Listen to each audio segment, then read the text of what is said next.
Ángel correspondiente al miércoles de la semana en curso. Miércoles media semana, la primera media semana del nuevo año 2023, miércoles 4 de enero del año 2023. Pues como podemos darnos cuenta, todavía las actividades no se realizan, no se recuperan o no regresan al 100%. Prácticamente el puente Lupe Reyes en todo su esplendor. Lo más probable es que sea el lunes 9, el día cuando las actividades recuperen prácticamente la normalidad. Si bien hay que aclarar que en algunos casos millones de mexicanos no han dejado de trabajar por las características de su actividad. Pero por lo pronto, la holganza o el trabajo a medio gas a todo lo que da. Muy bien. Tal parece que lo que sucedió en la Suprema Corte de Justicia este lunes, la elección por parte de sus pares de la ministra Piña, no acaba de ser digerido o entendido a cabalidad, no solo por el presidente de la República, el bulto López Obrador, sino también por un número importante de actores. Actores políticos me refiero, porque actores de casi cómicos, pues todos ellos podríamos decir que lo son, particularmente las tres corcholatas. Decía pues que no han digerido esto que sucedió. Y la razón es simple.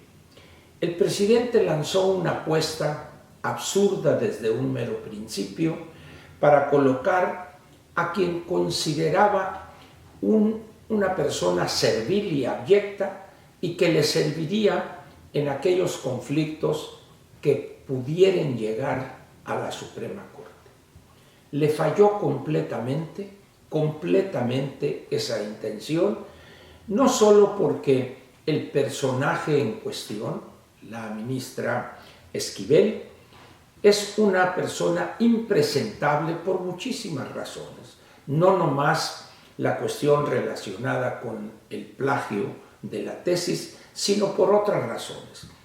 Los conflictos de interés, producto de su matrimonio con el ingeniero Riobó, algunas cuestiones que tienen que ver con la escuela Universidad Patito, propiedad de ambos, de ella y de su esposo, el West Hill Institute, si no estoy equivocado.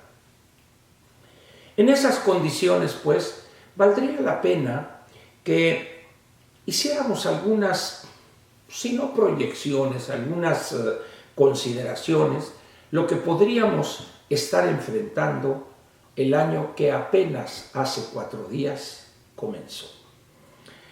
El presidente de la República, en esa actitud caciquil, autoritaria, cerril dirían algunos, por lo burdo de su acción, va a continuar durante todo este año y el que viene.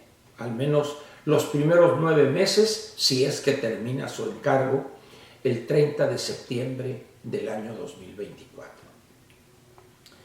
El presidente no es un hombre de rectificación, no es un hombre que reconozca el error cometido y corrija. También, hay que decirlo, no es un hombre que admita opinión diferente de la suya. Cuando quien así procede o quien así se conduce en la gobernación es un hombre con una sólida formación económica y también con una gran experiencia en el sector público, el daño sin duda alguna sería menor, pero habría un daño. Pero cuando estamos frente a uno de los personajes más ignorantes e incapaces que ha pasado por la gobernación en nuestro país desde hace muchos decenios, el panorama que se pone o que se coloca frente a nosotros es de extrema gravedad. Yo creo que a estas alturas para nadie es un secreto el problema de la división o de la rijosidad que hay en el ambiente político. El presidente a falta de ideas y proyectos viables, se ha dedicado a promover y llevar hasta los extremos sus ocurrencias, carentes de toda viabilidad técnica, económica, financiera, como sería no solo el aeropuerto Chaifa, sino también la refinería Dos Bocas y el Tren Maya. Pero hay muchos otros proyectos o ideas, entre comillas, que el presidente se ha aferrado a ellos.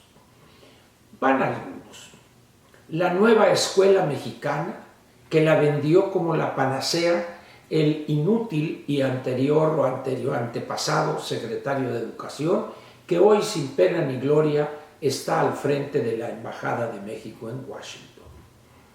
Con un grupo de exaltados revolucionarios de escritorio y que llegaron al mundo de la política con 60 años de retraso.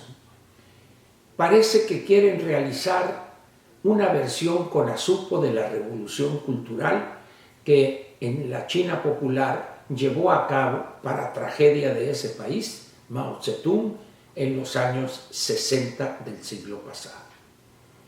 Pero luego tenemos el caso del campo mexicano, donde las ocurrencias van desde regalar fertilizantes a campesinos o a productores, donde llevar ese fertilizante hasta su parcela, hasta su pequeñísima parcela, resulta más caro que ponerlos a vivir en uno de los barrios más caros de la Ciudad de México.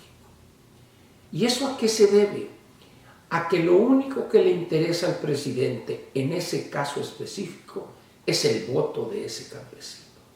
No le interesa si produce más o produce menos. Otra de sus ocurrencias es la que tiene que ver con una supuesta protección de las variedades nativas de maíz mexicano, vamos a ponerlo de esa manera. México ha venido importando maíz amarillo, como le solemos decir, y ahora ya se ha popularizado el adjetivo maíz transgénico. Y un grupo también de trasnochados y enemigos de los avances científicos en genética vegetal le soltaron el choro mareador al presidente y él lo compró todito, pensando que era una idea grandiosa. Vamos a prohibir la importación de maíz transgénico. Nadie le explicó que ese maíz es la fuente principal para elaborar el alimento balanceado para gallinas ponedoras, para producir huevo para plato, pollo de engorda, carne de cerdo, leche, etc. Y también para su uso industrial y producir mieles de alta fructosa, con un edulcorante sustituto del azúcar de caña. No, simplemente lanza el decreto y se mete en un problema. ¿Por qué? Porque México está imposibilitado, dígase lo que se diga, de sustituir esas 17, 18 millones de toneladas de maíz amarillo con el cual se elabora el alimento balanceado.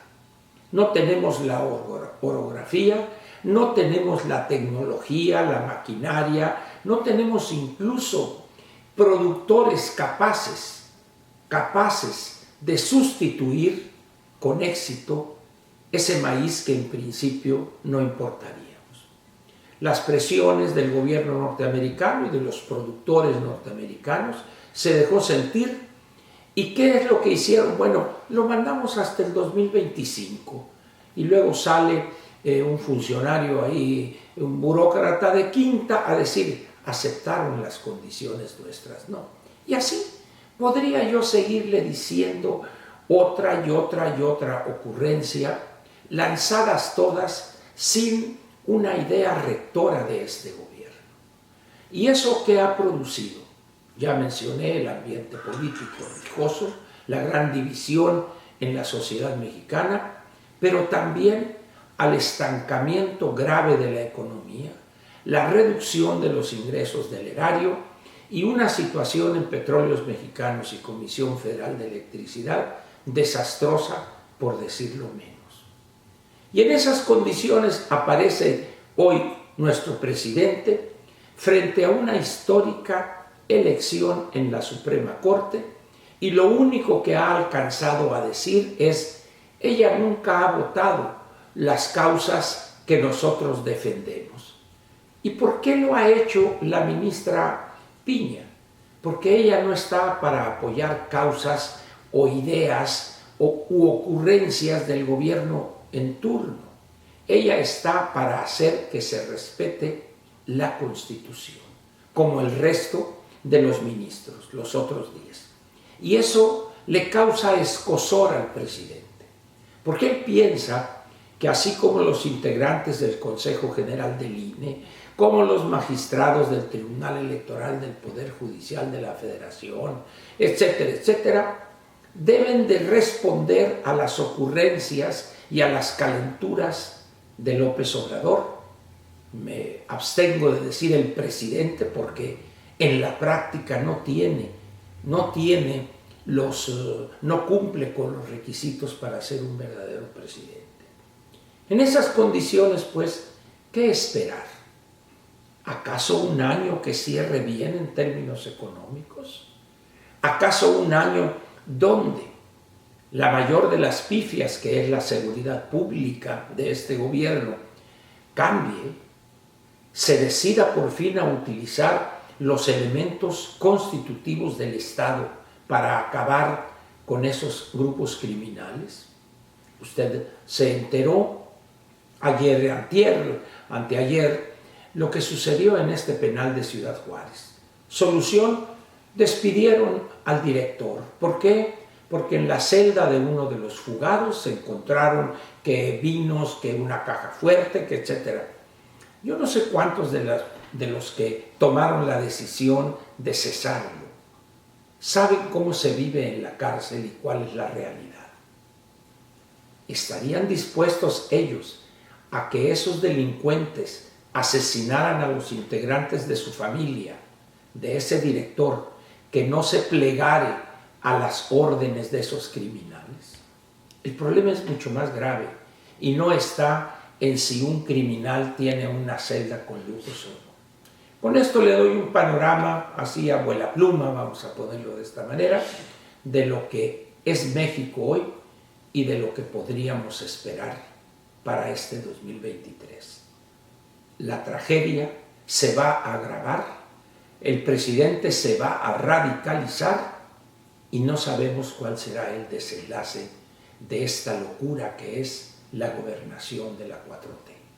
Muchas gracias y lo espero mañana jueves en este espacio que es el suyo. Gracias otra vez.